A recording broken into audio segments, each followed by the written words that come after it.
Before we descend into the shadowed closes and soaring heights of one of the world's most enigmatic cities, I want to take a moment to share that this narrative experience was crafted using advanced AI technology to bring history to life with unparalleled detail. If you find yourself captivated by the stories of the past and the evolution of human civilization, please hit that subscribe button, ring the notification bell, and join our community of explorers. Now let's travel back to a place where stone, smoke, and spirit forged a city like no other. Edinburgh was never a city that grew by choice. It was a city forced into existence by the uncompromising demands of the earth itself. Imagine, if you will, a landscape sculpted by fire and ice, a massive volcanic plug of basalt thrusting upward, trailing a long, sloping tail of sedimentary rock. This is the crag and tail formation that dictated the destiny of Scotland's capital. In the earliest days, before the expansion of the modern era, Edinburgh was not a sprawling metropolis, but a narrow, claustrophobic settlement pinned to the spine of this ridge. To the north lay the treacherous, marshy waters of the Nor Loch. To the south, steep ravines and defensive walls. There was nowhere to go but up. This geographical imprisonment birthed a city of lands, towering tenements that reached toward the heavens long before the skyscrapers of Manhattan were even a dream. These structures, some rising 10 or 14 stories high, were architectural anomalies of the medieval and Renaissance world. Life here was a vertical hierarchy. The wealthy occupied the middle floors, shielded from the stench of the street and the leaks of the roof, while the poor huddled in the damp cellars or the drafty attics. This density was not merely a matter of housing, it was the crucible of the Scottish character. It created an atmosphere of intense, inescapable social friction where judges and beggars, merchants and thieves shared the same spiral staircases. The air was thick with the smell of coal smoke, giving the city its nickname Auld Reekie, and the constant, vibrating hum of thousands of souls packed into a space no larger than a modern village.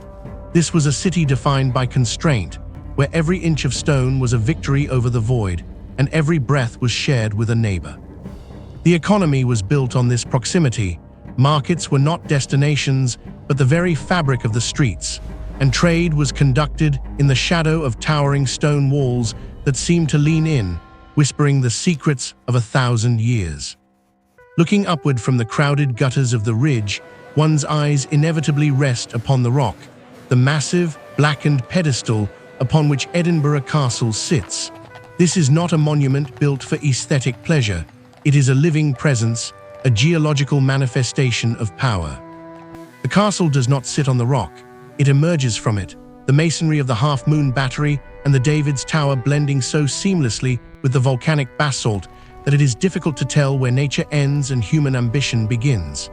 For centuries, this was the heartbeat of the nation, but for those who lived beneath its shadow, the castle was less a symbol of romantic glory and more a backdrop to the mundane rhythms of military life. While kings and queens plotted in the Great Hall, the reality of the castle was found in the smell of wet wool and gunpowder, the endless cycle of guard duty, and the clatter of supply wagons on the cobbles. It was a place of waiting.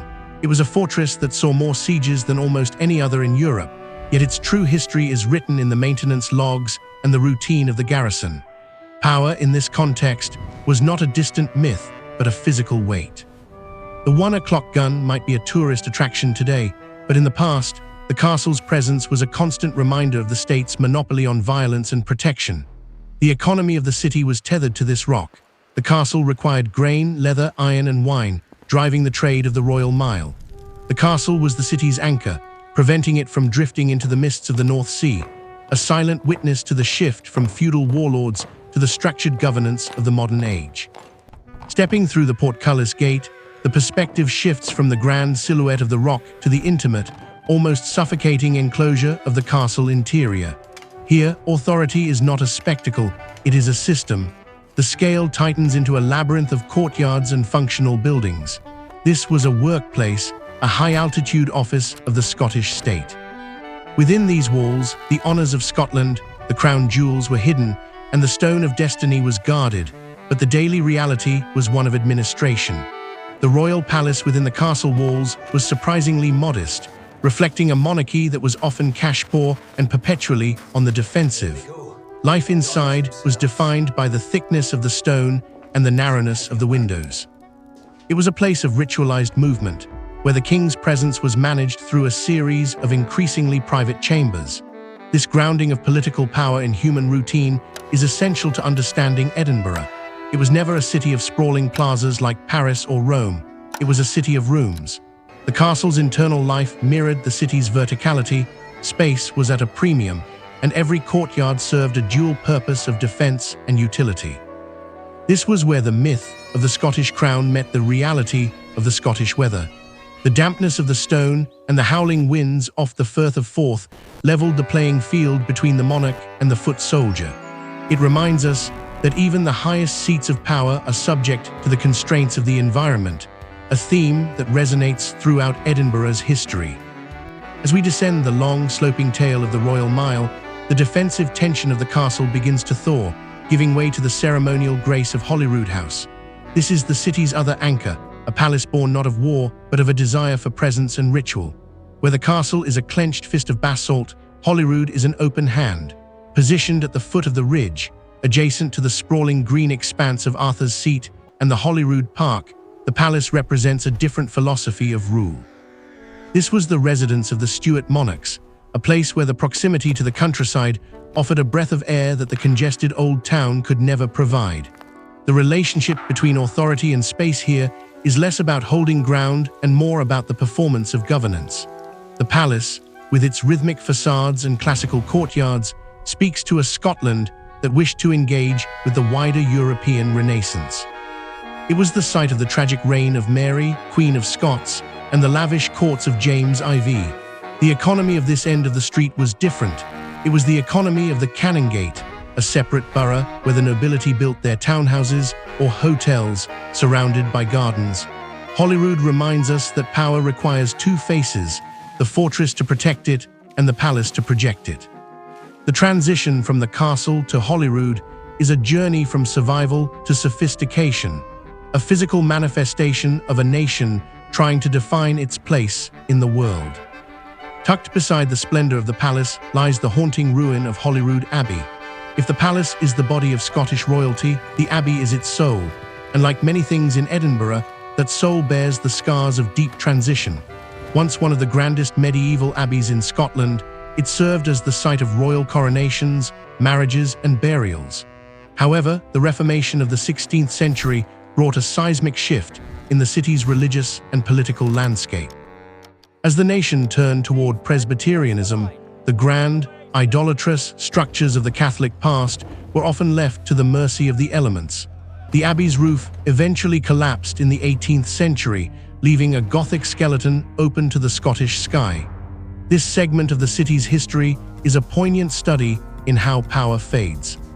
It wasn't always a violent destruction that leveled these monuments, but a quiet, persistent neglect, a shifting of priorities that saw the stones of the past become the quarries for the future.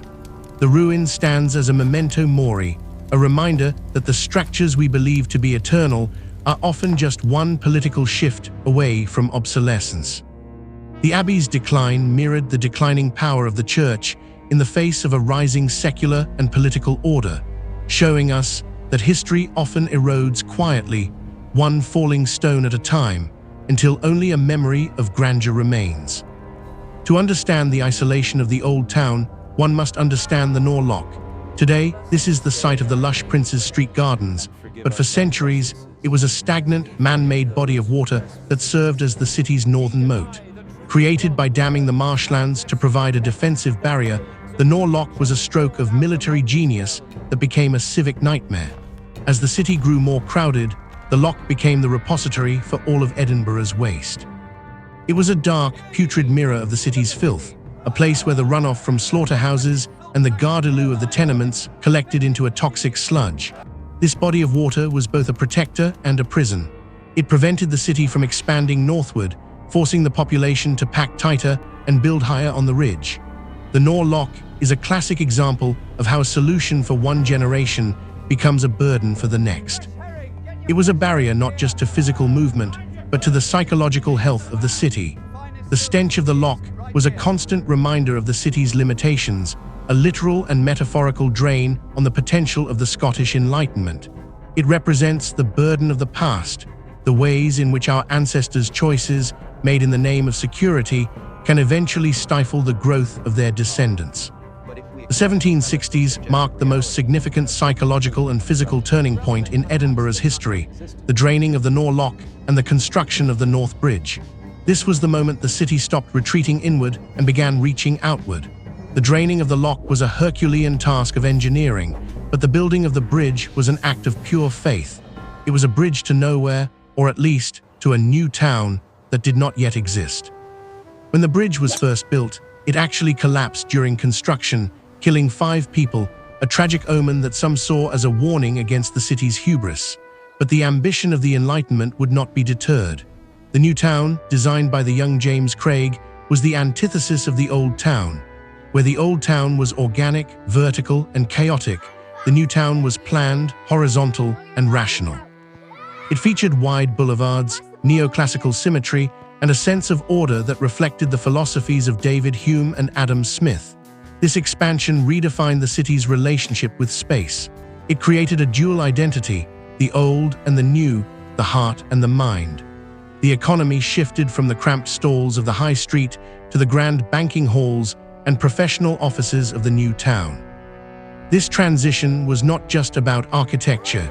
It was about the birth of a modern middle class and the desire to escape the barbarism of the medieval past for the civility of the future. At the midpoint of the Royal Mile stands St. Giles Cathedral, the High Kirk of Edinburgh. But to call it a sanctuary would be a misunderstanding. St. Giles was a public arena. In Edinburgh, religion was never a private matter. It was the very center of political and social life. This is where John Knox, the fiery leader of the Scottish Reformation, thundered from the pulpit against the monstrous regiment of women and the perceived idolatry of the crown. The walls of St. Giles have seen riots, the signing of the National Covenant, and the changing tides of Scottish identity. Outside its doors, the Mercat Cross served as the city's commercial heart, where proclamations were read and public punishments were carried out. The presence of the statue of Charles II nearby, depicted as a Roman emperor, serves as a visual reminder of the constant tension between the kirk, the church, and the crown. Authority in Edinburgh was always a three-way tug-of-war between the king, the clergy, and the people. The church was not a place to escape the world. It was the place where the world's most difficult questions were litigated. The economy of ideas was just as important as the economy of wool, and St. Giles was the stock exchange of the Scottish soul.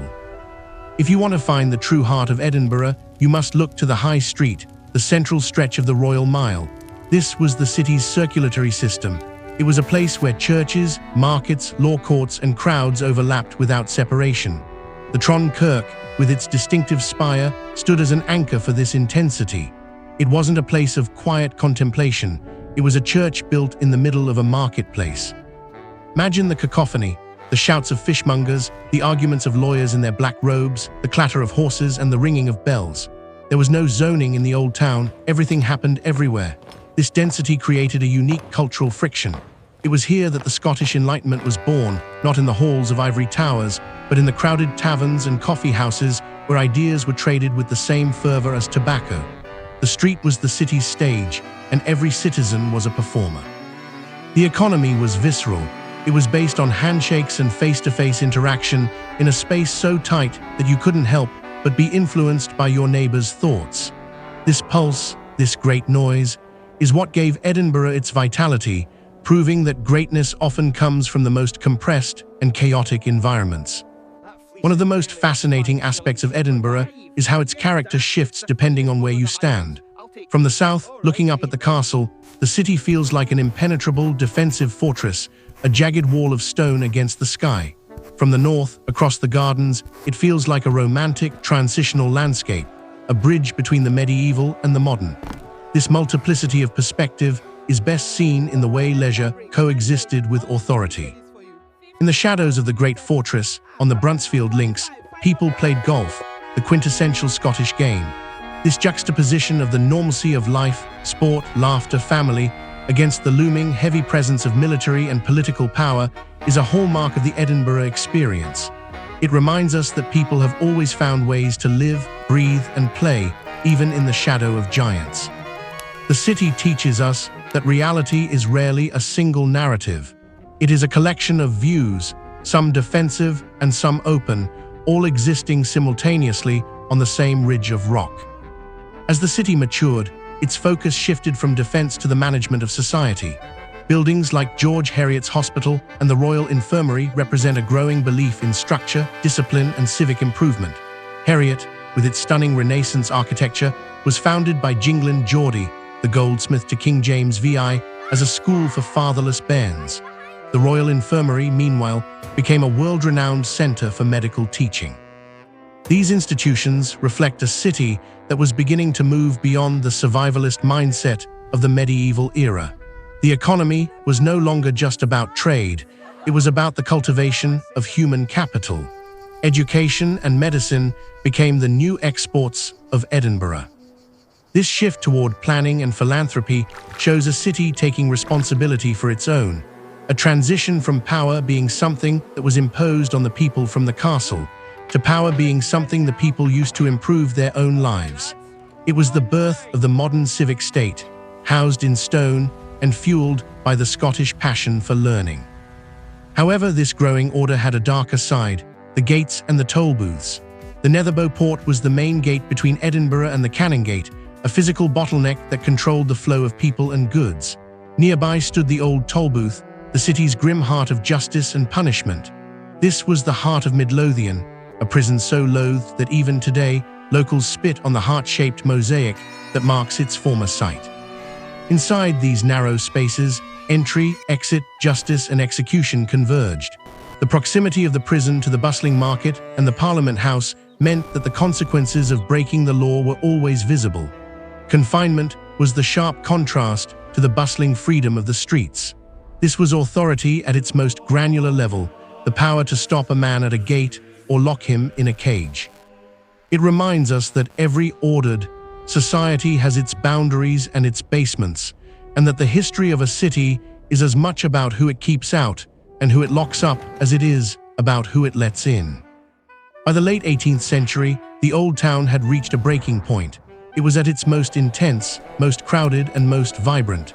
The tenements had reached their maximum height, and the social stratification had become a literal pressure cooker. The Royal Mile was no longer just a street. It was a compressed reality where the entire spectrum of human existence, from the highest noble to the lowest beggar, was forced into constant, daily contact. This was the Edinburgh that Robert Burns visited, a city of smoke and spirit. But this intensity couldn't last. The pressure of the Old Town was what eventually pushed the elite out into the new town, leaving the old ridge to the poor and the immigrant. This period represents the peak of the medieval city, a moment of beautiful, terrible saturation before the modern era began to pull the city apart, separating the classes and the functions of life into different districts. It was the end of an era of collective intimacy, for better and for worse.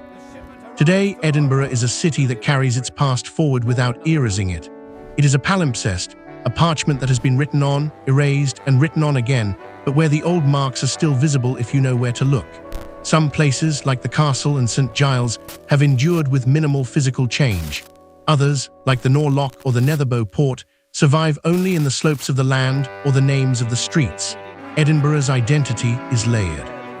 You can stand on the North Bridge and see the 15th century to your left and the 18th century to your right. This continuity is the city's greatest strength. It didn't rebuild itself by destroying its history, it accumulated its history. The steep slopes, the narrow alignments, and the sudden openings are all echoes of decisions made hundreds of years ago. It is a city that proves that time is not a linear path, but a vertical accumulation of stone and story. As we look back on the journey of Edinburgh, from a narrow ridge of survival to a global capital of enlightenment, we find a profound lesson for our own lives. Edinburgh was a city built on constraint.